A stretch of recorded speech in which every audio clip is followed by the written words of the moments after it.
Buongiorno i titoli. A Messina per il palazzo crollato scattano gli avvisi di garanzia, tra gli indagati c'è anche il parente della famiglia Leone, proprietaria dell'edificio. Ieri pomeriggio è stato recuperato il corpo senza vita di Alessandra Frazzica, 3 ancora i dispersi. Tragedia della solitudine a Val Guarnera nell'Ennese, una donna di 56 anni trovata morta in casa dopo giorni senza notizie, è il quarto caso in pochi mesi. Fine settimana di lunghe code sulle strade e autostrade siciliane, al casello di San Gregorio di Catania, file chilometriche e partenze che devono fare i conti col caro carburante e col caldo. Emergenza idrica a Siracusa, da settimane i residenti alle prese con rubinetti a secco e acqua a bassa pressione. A Palermo nuovo rincaro della tassa dei rifiuti, il Consiglio Comunale ha approvato l'aumento della Tari che inciderà sulle spese delle famiglie. Il faro di Punta Marettimo, Libeccio a Marettimo, torna al centro dell'attenzione, lanciato un appello per chiedere il recupero e la valorizzazione della storica struttura. Calcio, prende forma il nuovo Catania, arriva il difensore Marco Perrotta per rinforzare il pacchetto arretrato. Definito il calendario delle prime 8 giornate, il club lavora agli ultimi innesti. Serie B, il Palermo in partenza verso l'Australia, in programma amichevoli contro il Melbourne e la Juventus. Intanto Osti dice no agli olandesi della AZ Alkmaar per Ranocchia.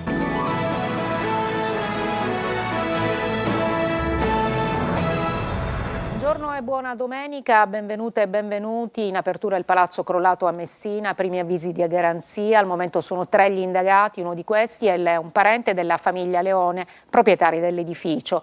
Ieri pomeriggio è stato recuperato il corpo senza vita di Alessandra Frazzica, 3 ancora i dispersi. Sentiamo Tonino De Mana. Mentre si scava incessantemente si cercano i 3 dispersi del crollo della palazzina di Pistunina, arrivano i primi avvisi di garanzia. Al momento sono 3 gli indagati: Alessandro Panarello, commerciante che aveva preso in affitto dalla famiglia Leone il piano terra dell'edificio per la realizzazione di una macelleria, commissionando i lavori dei locali alla ditta di Pasquale Dalì, secondo indagato, e l'ingegnere Pietro Leone, direttore dei lavori e parente della famiglia proprietaria dello stabile. 2 componenti del nucleo familiare, Rosa e Carmelo, sono morti nel crollo. La terza vittima, Alessandra Frazzica, 21 anni, commessa dell'emporio cinese che si trovava al primo piano, è stata recuperata ieri pomeriggio. Risultano dispersi Sara Leone, il marito Santino Magazzù ed un badante singalese, Lariu Varna Kurosaya. Disastro colposo e omicidio colposo plurimo sono le ipotesi di reato su cui indaga la procura di Messina. Il capo della protezione civile, Salvo Cocina, sembra avere le idee chiare. Le cause sono tutte da accertare e c'è il rispetto per tutte le operazioni. È chiaro che un edificio che dovrebbe essere antisismico in prima categoria, cioè costruito secondo le norme sismiche più severe, l'accelerazione più forte, non dovrebbe cadere da solo per causa, a meno che ci siano state cause diverse. Restano 2 le priorità: completare la ricerca dei dispersi e fare piena luce sulle cause del crollo, un lavoro che procede in parallelo tra le macerie e negli uffici della procura per dare risposte ad una città sconvolta dalla tragedia. Quello che vi raccontiamo non è solo un fatto di cronaca, ma anche un segnale di un disagio sociale sempre più evidente. A Val Guarnera, siamo nell'Ennese, il ritrovamento del corpo di una donna di 56 anni morta da giorni nella propria abitazione porta l'attenzione sulla solitudine che colpisce sempre più persone nei piccoli comuni segnati dallo spopolamento. Salvo Calacciura. A Val Guarnera, piccolo comune di circa 7.000 abitanti nell'Ennese, una donna di 56 anni è stata trovata senza vita nella propria abitazione. Il corpo era in avanzato stato di decomposizione. A dare l'allarme sono stati i vicini di casa, preoccupati perché da giorni non la vedevano né avevano più sue notizie. Un dramma che si aggiunge ad altri 3 episodi analoghi verificatisi nello stesso comune negli ultimi 2 mesi, 2 dei quali nelle ultime 3 settimane. Una sequenza di casi che riporta l'attenzione su un fenomeno sempre più diffuso, la solitudine di anziani e persone fragili nei piccoli centri dell'entroterra, segnati da un crescente spopolamento. Disagio che ormai attanaglia un po' tutte le comunità, i piccoli paesi del sud Italia, perché a causa dello spopolamento ormai l'età della popolazione chiaramente si è innalzata, abbiamo molte persone anziane. Proseguono intanto gli accertamenti delle forze dell'ordine per chiarire le circostanze del decesso. Rimane aperta comunque la riflessione sul ruolo che le istituzioni possono svolgere per intercettare le situazioni di maggiore fragilità e prevenire tragedie come questa. Prima c'era attivo un servizio di telesoccorso che poi è stato sospeso. Sarà cura e premura dell'amministrazione agire immediatamente per la riattivazione e che magari, se non riuscirà a salvarle tutte, molte altre faranno in tempo a premere quel benedetto pulsante che poi per brevi secondi e brevi istanti ti dà la possibilità di chiedere un intervento immediato e quindi di salvare una vita. La polizia ha arrestato 2 persone a Catania per spaccio di sostanze stupefacenti. Durante un servizio di controllo nel quartiere San Giovanni Galermo, gli agenti della squadra mobile hanno individuato una postazione di spaccio in via Capopassero organizzata come un drive-in. Uno dei pusher era pronto per ricevere il denaro dagli acquirenti a bordo di veicoli, mentre il complice, posizionato sul terrazzo di uno stabile, riforniva la postazione facendo scendere e risalire 2 borselli legati appunto ad una fune. Ci occupiamo di questo weekend che ovviamente vede tantissime persone per strada, sulle autostrade e sulle strade siciliane, lunghe code ai caselli e soprattutto gli automobilisti devono fare i conti non solo con il caro carburante ma anche con il caldo. Sentiamo Orazio Longo. Qui siamo sulla cavalcavia allo svincolo di Gravina e questa è la situazione. La fila inizia già da qui. Il primo weekend di agosto è una fotografia ricorrente, traffico delle grandi occasioni con code chilometriche ai caselli. Qui siamo a San Gregorio, a Catania, direzione Messina. Siamo a 4 chilometri dal casello di San Gregorio, il navigatore ci dice 37 minuti. Bollino nero su strade e autostrade con oltre 26 milioni di spostamenti previsti per tutto il weekend nella penisola, molte le località siciliane che attraggono turisti tra zone balneari e borghi d'arte, ricomprese tra quelle con gli incolonnamenti più lunghi. Ma non è solo il traffico a spaventare i vacanzieri, siano della domenica o di più lungo corso, la stangata del caro carburanti non è infatti cosa da poco. Se si confrontano i listini attuali con quelli del 2025, emerge che i più penalizzati sono i proprietari di auto a gasolio con un più 26%. In soldoni si spendono 81 euro in più sulla tratta Torino-Palermo e 70 in più sulla Milano-Catania, percorrendo 1000 chilometri a rotti. Sul fronte meteo, caldo ancora insistente con temperature medie di 38 gradi a Catania, Messina e Palermo e il livello 3 di rischio ondate di calore a Palermo e Catania, secondo il bollettino della Protezione Civile regionale. Per quanto riguarda gli incendi, Sicilia tutta gialla in preallerta. A Siracusa guasti continui alle condutture dell'acqua, il problema è nelle tubazioni vecchie con tantissime perdite, in difficoltà anche i residenti della zona del Bosco Minniti. Francesco Loi. Non solo a Ortigia o alla borgata Santa Lucia, l'emergenza idrica la si sta vivendo anche in altre zone di Siracusa. Qui siamo a Bosco Minniti. Siamo stati più di un mese proprio senza acqua, che siamo stati costretti ad andare alla ricerca di acqua con bottiglie, bidoncini per poterci magari darci una rinfrescata. Ormai è da settimane e settimane che la situazione è questa. Rubinetti a secco, o per i più fortunati, naturalmente si fa per dire, acqua a bassa pressione. Siamo costretti a raccogliere prima l'acqua in un catino, poi con un boccale farsi la doccia, farsi lo shampoo, che veramente è diventata un'odissea farsi una doccia. Ridurre ogni spreco è l'appello sempre attuale che arriva da Retusacque. La nuova società che gestisce il servizio, appena arrivata, ha subito dovuto fare i conti con un problema che non nasce oggi, la vetustà delle condutture. Sembra un paradosso, ma è così. A Siracusa l'acqua c'è e a testimoniarlo sono queste immagini. Ma se non arriva a casa, in strada invece ne sgorga a litri. Qualcuno che si interessi a fare qualche cosa, perché noi l'acqua la paghiamo, è salata. Durante un servizio di controllo a Catania i carabinieri hanno recuperato uno scooter appena rubato e denunciato un sedicenne per il furto aggravato e ricettazione. Nella notte una pattuglia ha notato 2 scooter che procedevano in modo sospetto. Uno era spento e senza luci mentre veniva spinto dall'altro. Alla vista dei militari entrambi i conducenti sono fuggiti. Uno è riuscito a dileguarsi mentre il secondo è stato bloccato in viale della Regione e identificato. Intanto gli accertamenti hanno confermato che lo scooter era stato rubato pochi minuti prima in Corso dei Mille. Il mezzo è stato restituito al proprietario, mentre sono in corso ancora le indagini per identificare gli altri giovani coinvolti. Andiamo a Palermo, dove aumenta di nuovo la tassa dei rifiuti. Il Consiglio Comunale ha votato le nuove tariffe Tari che incideranno sulle spese delle famiglie. Sentiamo Maglio Viola. Aumenta di nuovo la Tari, la tassa sui rifiuti a Palermo. Nella stessa seduta del Consiglio Comunale, nel corso della quale è stato rimodulato il progetto di ristrutturazione dello stadio che ha consentito di candidare la città a Euro 2032, è passata quasi sotto silenzio un'altra delibera che riguarda proprio la tassa sui rifiuti. L'aumento inciderà sulle famiglie per un importo fra gli 8 e i 12 euro l'anno in base alle dimensioni dell'immobile e al numero di componenti del nucleo familiare. Un piccolo ritocco che porterà però nelle casse comunali 8 milioni di euro in più, facendo arrivare il gettito Tari a 145 milioni.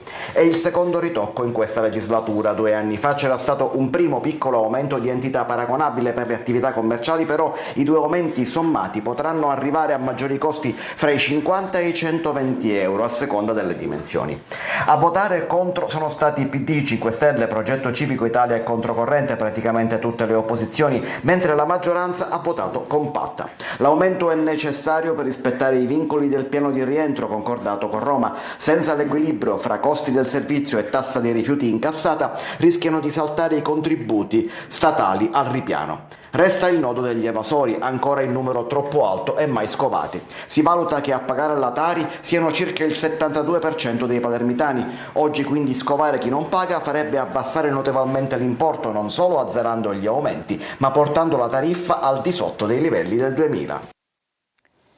La scorsa notte a Messina i carabinieri hanno arrestato un 63enne per tentato omicidio e lesioni personali. L'arresto è scaturito da un intervento per una lite tra i 2 fratelli. Al culmine del litigio uno dei 2 è stato aggredito con un coltello. Ci fermiamo una breve pausa, poi andremo a Mondello, dove è stato aperto uno spazio per relax e anche divertimento.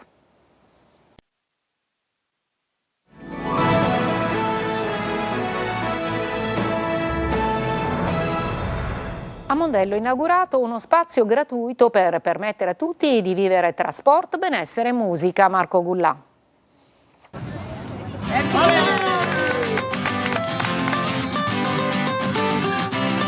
Non solo mare, Mondello apre il suo litorale anche ad altre attività. Fino al termine della stagione estiva uno spazio polivalente sarà aperto ai cittadini, turisti, famiglie e atleti, dove il mare diventa il punto di incontro tra sport, cultura, musica e intrattenimento. Uno spazio gratuito che potrà permettere di vivere la borgata marinara a 360 gradi. Mondello Sport Beach, un luogo dove i servizi incontrano la cultura di benessere. Finalmente un posto totalmente gratuito, aperto, dove chiunque può venire a godere dei servizi e soprattutto di un'area attrezzata dove poter far incontrare il benessere del proprio fisico insieme a tantissime attività. Durante tutta la stagione sarà possibile partecipare a numerose attività dedicate al movimento e al benessere, tra cui fitness, yoga, pilates, beach volley, oltre a prendere parte a intrattenimenti musicali e spettacoli pensati per coinvolgere un pubblico di tutte le età. Nasce un nuovo spazio a Mondello, Mondello Sport Beach, è un nuovo posto che incontra attività fisiche, benessere e intrattenimenti musicali, aperto totalmente a tutti, dalle 8 di mattina fino a tarda sera. Musica, attività e mare, un'estate di grandi numeri per Mondello. Un appello perché un pezzo di storia dell'isola di Marettimo, la più lontana delle isole Egadi, non venga perduto. È il faro di Punta Libeccio, che è diventato privato da anni, è completamente in stato di abbandono e rischia di crollare. L'Associazione Marettimo chiede un intervento urgente perché torni ad essere patrimonio di tutti. Laura Spanò. Recuperare e valorizzare il faro di Punta Libeccio a Marettimo, restituendolo alla collettività con una destinazione interamente pubblica, è l'appello lanciato dall'Associazione Culturale, Sportiva, Ricreativa e Turistica Marettimo. Salvare il faro di Punta Libeccio non è soltanto salvare un edificio di pietra, perché di fatto quel faro non è un edificio. Quel faro è identità, patrimonio culturale, è la storia importante di tutti i guardiani del faro che hanno accompagnato la storia di quest'isola. Un appello raccolto dal sindaco Giuseppe Pagotto anche nella veste di presidente dell'area marina protetta, che ha chiesto un intervento urgente agli organi preposti per il ripristino e la valorizzazione della storica struttura.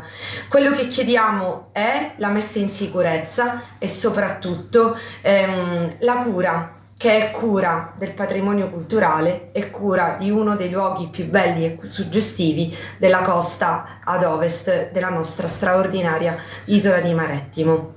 Il faro di Punta Libeccio possedeva la maggiore ottica quando era nel pieno delle sue funzioni. La sua luce arrivava fino a 36 miglia illuminando il Mediterraneo. Si dice che la sua luce si incrociasse con quella del faro di Capobonna a Tunisi, anzi l'ultimo farista Bonaventura Venza raccontava che i due fari si baciassero.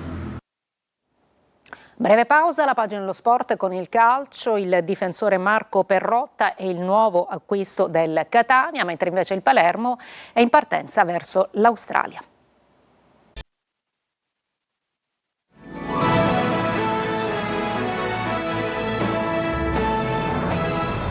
Il difensore Marco Perrotta è il nuovo acquisto del Catania, l'esordio in campionato domenica 23 agosto contro l'Inter Under 23. Sergio Colosi. Marco Perrotta, 32 anni e nuovo rinforzo per la difesa del Catania. Svincolato dal Padova ha raggiunto l'accordo con il club rossazzurro, porta solidità ed esperienza con 105 presenze in Serie B e 245 in C. Dopo Luperini le prossime risoluzioni consensuali del contratto potrebbero interessare Stoppa e Di Noia. Definita dalla Lega Calcio la programmazione delle gare in calendario dalla prima all'8ª giornata. Domenica 23 agosto alle ore 18 l'esordio in campionato del Catania al Massimino contro l'Inter Under 23.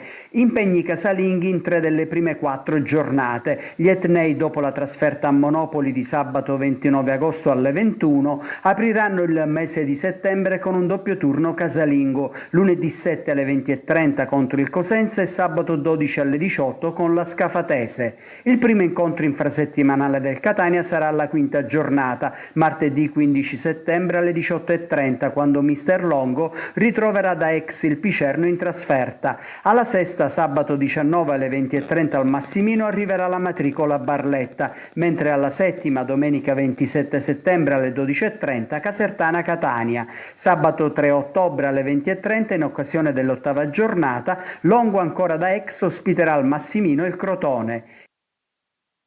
E nel ritiro di Norcia il Catania ha affrontato il Ravenna in un test amichevole 3-2 il punteggio finale. Nel primo tempo 1-1 con il gol di Spini per i romagnoli, pareggio di Corbari per gli etnei. Nella ripresa le reti di Rolfini e Liguori per il Catania, il 3-2 finale realizzato da Orellana. Serie B, Palermo in partenza verso l'Australia per le amichevoli che lo impegneranno in queste settimane. Sentiamo il servizio di Marco Gullà. Chiuso il sipario sul ritiro alpino di Santa Cristina Val Gardena, per il Palermo di Inzaghi è già tempo di allacciare le cinture verso un'altra avventura. La truppa rosanero in queste ore spicchierà il volo alla volta dell'Australia. Il programma della tournée australiana si preannuncia significativo. Il primo impegno, segnato in rosso sul calendario, è per il 7 agosto, quando andrà in scena la gara contro il Melbourne City, sfida tra consorelle del City Football Group, con in palio l'Anglo Palermitan Trophy. Il momento clou della spedizione arriverà però l'11 agosto, quando all'interno della manifestazione internazionale calcio italiano, che vedrà impegnate anche Milan e Inter, i ragazzi di Inzaghi incroceranno la Juventus. Sul mercato, dopo l'arrivo di Dominic Vavassori, il DS Osti lavora anche per un'alternativa a Poyampalo, tutto legato anche alla permanenza o no di Jérémy Ledoiron, ma sull'attaccante francese al momento c'è scarso interesse da parte di altre società. Il Il mercato del Palermo non riguarda soltanto gli acquisti. Dall'estero è arrivato un forte interesse per Filippo Ranocchia, finito nel mirino della Z Alkmaar. Il club olandese avrebbe presentato un'importante offerta alla società rosanero per assicurarsi il centrocampista, una proposta che almeno per il momento non ha scalfito la posizione del Palermo. La dirigenza siciliana infatti considera Ranocchia uno dei punti fermi della squadra e non avrebbe alcuna intenzione di privarsene. È tutto per questa edizione, vi ricordo la prossima alle 14, grazie per l'attenzione e buona domenica.